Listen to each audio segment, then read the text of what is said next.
Cat skid steers and compact track loaders have a number of features which automate repetitive tasks in order to make you more productive and your job easier.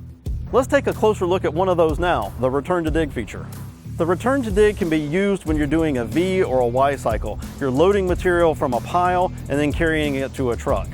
So what you would be doing is you'd scoop material into your bucket, back away from the pile, go over to the truck, dump into the truck, and then as you're clearing the sideboards and backing away from the truck, you'd be lowering and returning the bucket to a position ready to attack the pile again to get another scoop of material. The return to dig feature automates this and makes it much easier. Let's take a closer look at this in action. As you can see, to demonstrate the return to dig feature, we're going to be in the stockpile to fill our bucket. Now we don't have a truck with us today, so what we're going to do is just load the bucket and then dump back into the pile as if we were dumping into the truck. I'll show you how the return to dig feature works so that you can make use of it when you're doing this type of work and doing this type of V or Y cycle. The first thing we want to do is, with the joystick in the neutral position, squeeze and hold the trigger on the right hand joystick. On the display, you'll notice that the self-level icon is flashing. The flashing icon lets you know that you have set your desired angle for the work tool, in this case, a bucket. The self-level system does not need to be turned into the on position in order to take advantage of this feature. Let's go ahead and load the bucket and then show you how we use this feature and how we move the joystick to make it work. Release the parking brake, ready to go into the pile. We've got our bucket set, so we're going to drive into the pile and get a full bucket of material.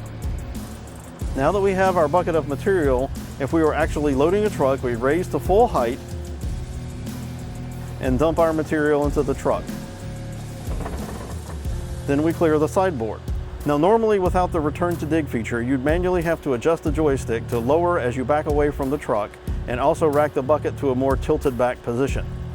With the return to dig feature, all you need to do is move the joystick as you normally would and incorporate the trigger press into that movement. Not before you leave the center position and not when you reach the end of the stroke, but as part of the movement on the way over.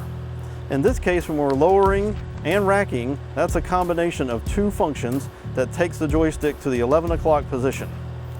As we back away from the pile, I'll move the joystick and then I'll move my hand away so that you can see the action of the joystick and see what happens to the work tool as we back away from the truck. There you go. The arms lower and you have the bucket returned to the selected angle, ready to attack the pile again and make another cycle for your truck load.